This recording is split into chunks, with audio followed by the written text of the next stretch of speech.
About face, President Trump shuffles away from hardline nationalism to a more hawkish approach to foreign policy. I'm Robert Costa. We'll examine what's behind the administration's reversals and the decision to bomb ISIS in Afghanistan tonight on Washington Week. The President of the United States. Less than 100 days into his presidency, Donald Trump is moving away from the key themes that propelled him from candidate to commander-in-chief. On Russia. We're going to have a great relationship with Putin and Russia. Right now, we're not getting along with Russia at all. We may be at an all-time low in terms of relationship with Russia. On China. We can't continue to allow China to rape our country, and that's what they're doing. President Xi wants to do the right thing. We had a very good bonding. I think we had a very good chemistry together. And the candidate who once called NATO obsolete. It's no longer obsolete. A global policy in flux. A new appreciation for U.S. military forces that launched airstrikes on Syria and dropped the mother of all bombs on ISIS targets in Afghanistan.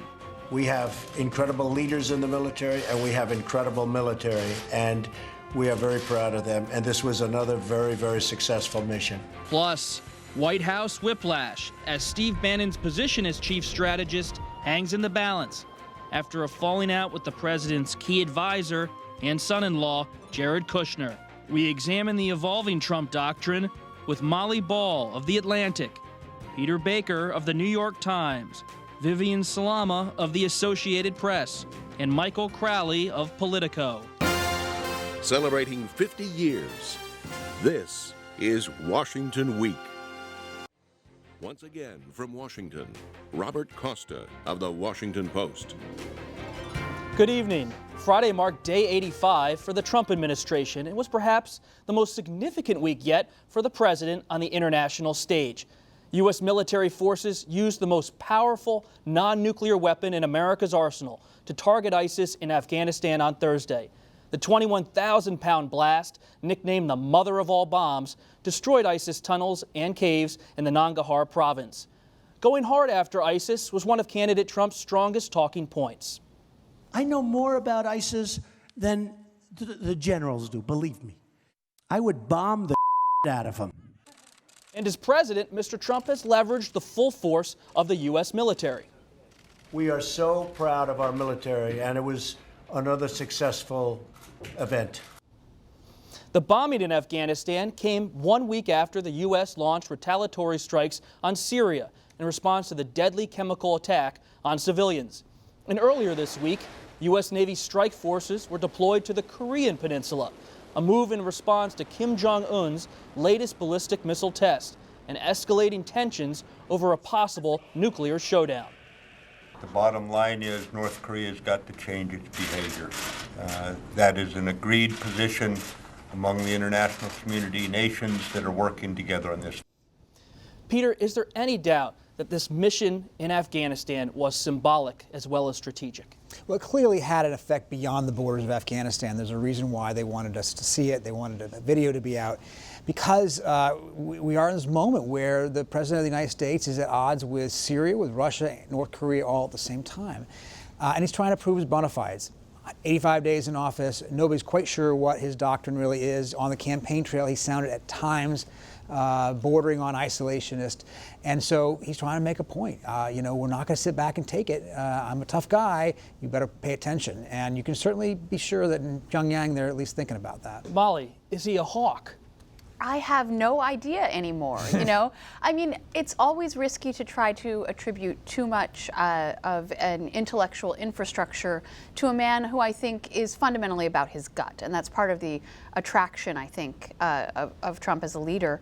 But at the same time, it's been clear he has as much as said this week that he went into this not knowing a lot about a lot of these conflicts. And I think it's also been clear all along that he was someone who really valued toughness and strength and had a sort of macho sense of the United States.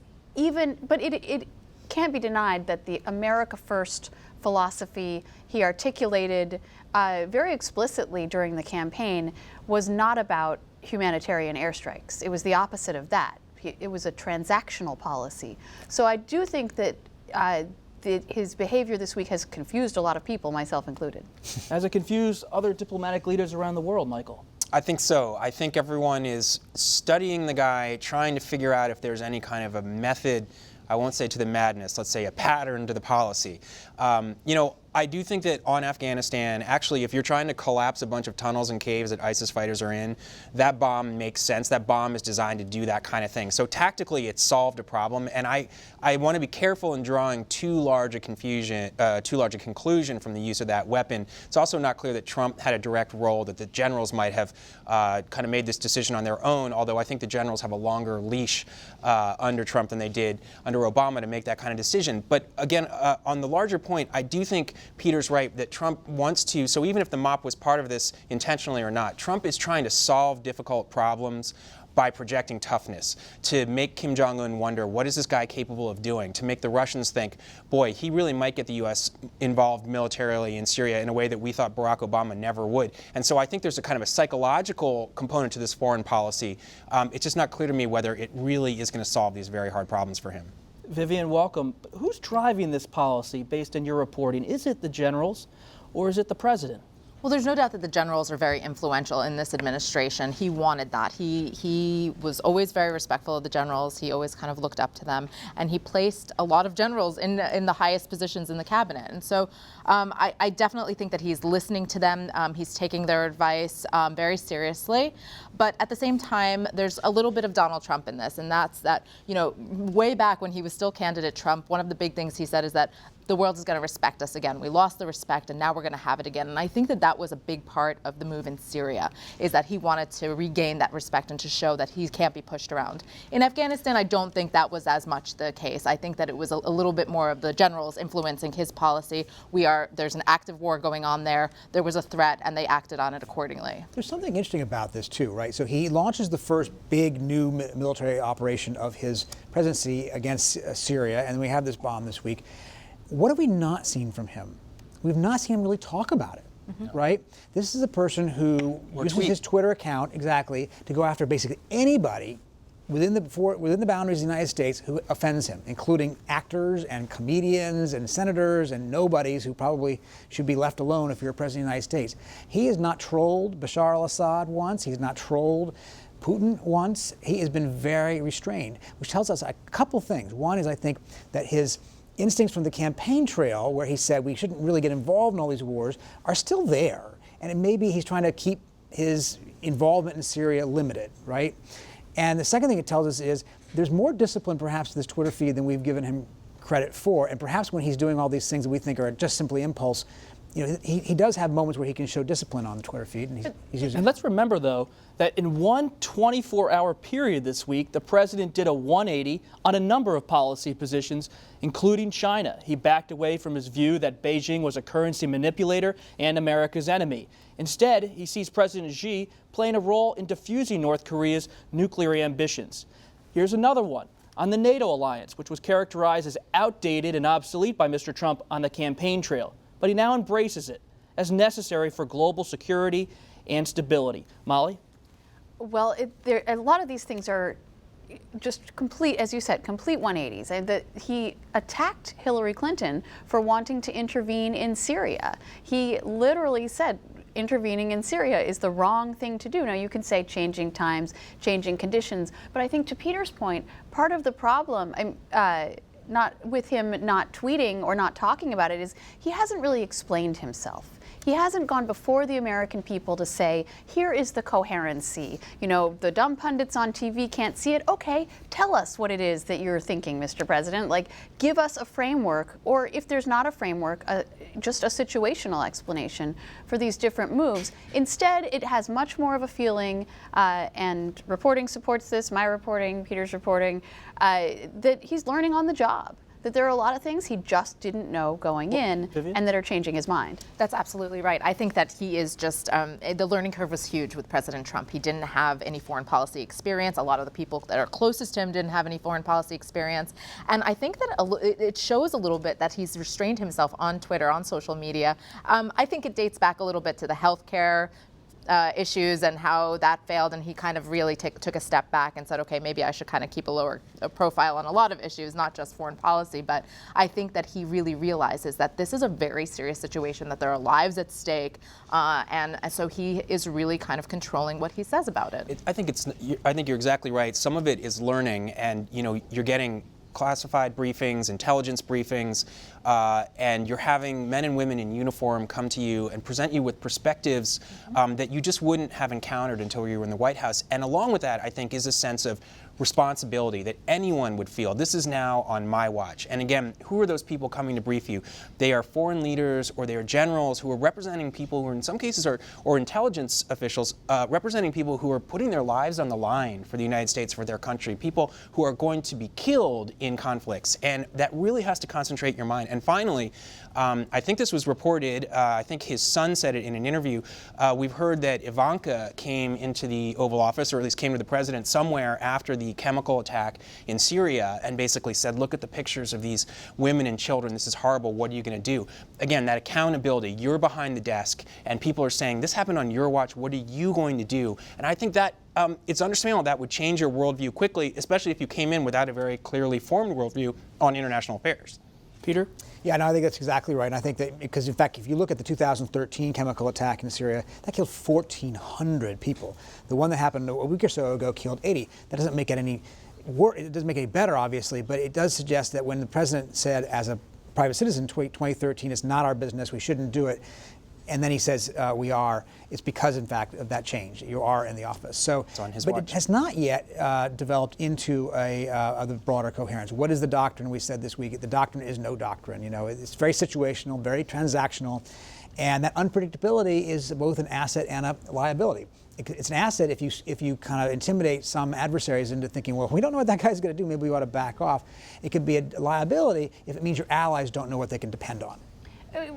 And this was a famous theory of Nixon's, right? Yeah. That you could be destabilizing, the madman theory. And Trump articulated it during the campaign, that you want to be unpredictable. I think, though, in addition to not knowing how to understand the strategy, we also have not seen any attempt to account for the consequences. There hasn't been any attempt to explain what's going to happen next, or especially with the refugee problem that you're arguably exacerbating when you intervene in Syria, and which Trump has been very aggressive about saying we're not going to help with. As the president navigates through this thicket of tough decisions, of policy, there is an apparent power struggle inside of the White House between Chief Strategist Steve Bannon and the president's son-in-law and advisor, Jared Kushner. This week, Mr. Trump distanced himself from Bannon in a very public way during an interview with the New York Post. When asked if he still had confidence in Bannon, the president said, quote, "I like Steve, but you have to remember he was not involved in my campaign until very late." The president went on to say, "I'm my own strategist," and added, "Steve is a good guy, but I told them to straighten it out or I will." Trump is loyal, but he also doesn't like to lose. Peter, who are the players who are shaping this move toward a more hawkish approach inside of the White House? Well, it's not Steve Bannon. That's one way you know he's, in fact, on the downslide at the moment, because he's been very consistent about saying we shouldn't be involved in these Middle East wars. These are quagmires. They're not in our national interest to get involved in trying to split up between sects and tribes and so forth in a far-off place. And he lost that fight in this particular week. On the other side of the equation, obviously, you do have his son-in-law, Jared, and his daughter, Ivanka, who obviously did have an emotional reaction to, as many of us did, to those pictures. You have H.R. McMaster, his national security advisor, a 3-star general who's turning out to be a pretty influential figure right now, and James Mattis, who you've shown on the screen, to the defense secretary. So, you hear a lot from the establishment that was scared of Trump, both Republican and Democrat. Some sense of reassurance that the people around him, at least, seem to have some seasoning and some experience. How far they're able to shape that with him, it's not clear. Vivian, what does your reporting tell you about Kushner himself? He is very quiet, doesn't give a lot of interviews, but what's he doing to shape the president's policy? Well, he's very influential just by default because he's the president's son-in-law and he has his ear. He's very trusted. Certainly, I think Ivanka probably gets the prize as far as people that he trusts the most and confides in the most. But Jared has shaped the more moderate circle surrounding the president now as they increase and get more powerful. And so you have people like Gary Cohn, who was brought in as an economic advisor from Goldman Sachs, and he's increasingly taking on a much bigger role. He's actually been doing a lot of the negotiating with the healthcare. He was in the room for China, which obviously has economic ties as well. But you even see some of the others, like Peter Navarro is one person I think of, who is someone who was helping the president's policy on China. He wrote a book called Death by China, so that kind of sums up what his views are on China. He wasn't in the room for any of the China meetings last week, whereas Gary Cohn, Jared Kushner, they were in most of those meetings. And so you can see the sort of populist group that Steve Bannon brought in to be sort of sidelined, increasingly so as we get further into this administration's time in office. How's the president responding? Well, you know, again, I think that if I were a Trump voter, I would be pretty upset if foreign policy had been one of the issues that I focused on here. I mean, Trump is responding by going to what the swamp, as he calls it, would call the responsible center. You know, in a lot of ways, I'm seeing a foreign policy that doesn't look all that different from what you would have gotten from Hillary Clinton, Jeb Bush, Marco Rubio, at least on its foundations. Now, there's the sort of Trump theatrics at the top, and what I'm wondering is what we might be headed for is a foreign policy that's actually rather conventional, the kind of foreign policy you would expect from a Jim Mattis, H.R. McMaster sort of nexus, where you have this you know, these antics from the president and people are scratching their heads over what did he mean by that, but increasingly say, actually it doesn't matter that much because I talked to Mattis today or I talked to Jared today and he was just with the Joint Chiefs Chairman in Iraq. And that's the level on which the real policy is made and where the communications happen with foreign countries. That's what it looks like right now.